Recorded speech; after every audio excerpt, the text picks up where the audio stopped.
Hamas के लड़ाकों ने गाजा को इजरायली फौज का कब्रिस्तान बना दिया है। गाजा की हर गली कूचे पर हमास के लड़ाके गिद्ध बनकर आईडीएफ का शिकार करने के लिए बैठे हुए हैं। गाजा में ऐसा कोई भी कोना नहीं है जहां पर आईडीएफ के जवान अपने तमाम गोला बारूद और हथियारों के साथ महफूज हों। और इस पूरी लड़ाई में गाजा का राफा शहर हमास का अभेद किला तो बना ही हुआ है, बल्कि अब उसे एक नया नाम मिल गया है।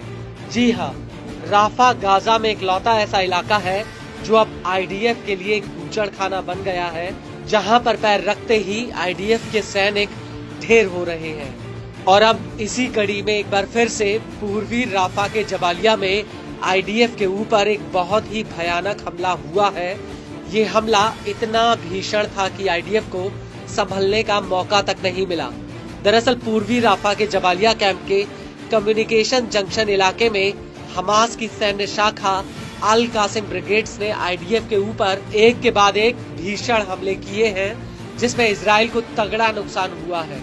अल कासिम ने इस हमले का एक वीडियो भी जारी किया है, जिसमें साफ दिख रहा है कि कैसे एक कमरे में अल कासिम के 4 लड़ाके मौजूद होते हैं और उनके बीच एक टेबल पर एक स्क्रीन लगी होती है, जिसमें आईडीएफ के कुछ जवान अपने वाहन के साथ खड़े नजर आ रहे हैं। असल में जहां पर आईडीएफ खड़ी है वहां पर अल कुद्स के लड़ाकों ने एक खुफिया कैमरों से उन पर निगरानी बनाए रखी है। और इस सब के बीच एक लड़ाका टेबल पर रखे एक नक्शे में आईडीएफ को चिन्हित करता है। इसके बाद स्क्रीन पर एक बिल्डिंग दिखाई देती है और इसके ठीक बाद एक लड़ाका दूरबीन से सामने से जा रहे इजरायली सैनिकों के जत्थे को रडार पर लेता है। और इसके बाद अल कासिम के कुछ लड़ाके राइफल लिए नजर आते हैं।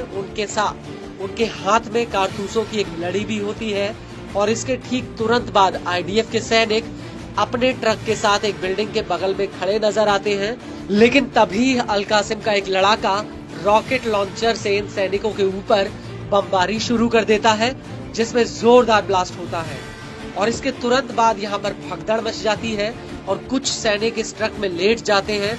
लेकिन इसके बावजूद अल कासिम के लड़ाके इस ट्रक पर ताबड़तोड़ फायरिंग जारी रखते हैं। और इसी दौरान कुछ सैनिक भागकर बगल की बिल्डिंग में छिप जाते हैं, जिसके जंगले से एक इजरायली सैनिक झांकता हुआ दिखता है। और इस सैनिक के ऊपर भी हमास के लड़ाके ताबड़तोड़ गोलीबारी कर देते हैं। हमले के बाद हमास के लड़ाके इस जगह का मुआयना करने भी पहुंचते हैं। इसके बाद स्क्रीन पर एक मिलिट्री बुलडोजर नजर आता है, जो अपने पीछे एक और बुलडोजर को खींचता हुआ आगे बढ़ रहा है। और बुलडोजर के ऊपर एक सफेद रंग का झंडा लगा होता है, जिसमें एक घोड़े का चित्र दिखाई देता है। आपको बता दें कि इस हमले के बाद उत्तरी गाजा में अल कासिम के लड़ाके जबालिया अल बालद इलाके में आईडीएफ के एक जत्थे पर फिर से हमला कर देते हैं। बड़ी बात यह है कि अल कासिम ब्रिगेड्स ने इस हमले का एक वीडियो भी रिलीज किया है, जिसमें पहले तो आईडीएफ के कुछ सैनिक दूर भागते हुए नजर आते हैं और तभी उनकी तरफ हमास का एक स्नाइपर लड़ाका उनके ऊपर घात लगाकर बैठा है। और ये लड़ाका आगे भाग रहे दूसरे नंबर के सैनिक के ऊपर राइफल से फायर कर देता है, जिसमें आईडीएफ का ये सैनिक लुढ़क कर जमीन पर गिर पड़ता है।